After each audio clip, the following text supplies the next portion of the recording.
เลงนี้มากับสายลมบอกความระทม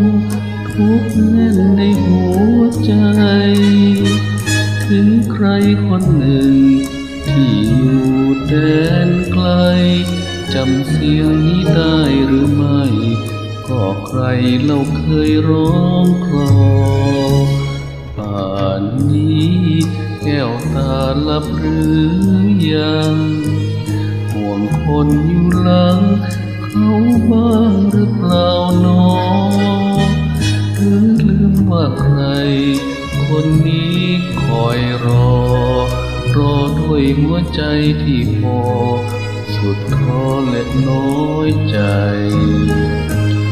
วันไหนถ้ามีเวลาว่างจดหมายมาบ้างอย่าทำเงียบไปกลัวความว้าเหว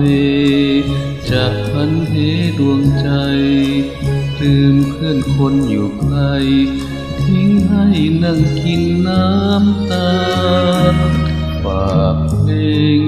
นี้มาช่วยย้ำเตือนอย่าลืมอย่าเลือนน้ำคำเคยสัญญาเห็นใบไม้ร่วงกิ่งเฉาโรยราอบรัวร้าวใจเจียนบ้าวันรักจะลับลอย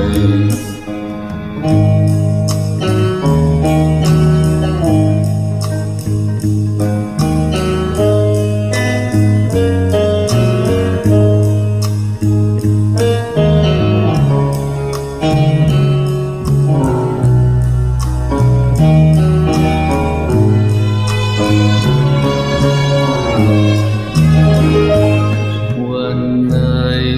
ถ้ามีเวลาว่าง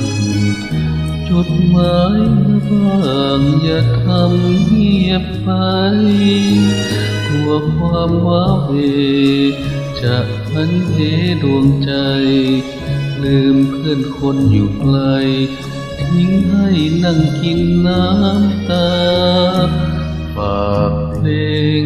นี้มาช่วยย้ำเตือนอย่าลืมอย่าลืมน้ำคำเคยสัญญาเห็นใบไม้ร่วงกิ่งเฉาโรยราอกรัวร้าวใจเจียนบ้าวันรักจะลับลอย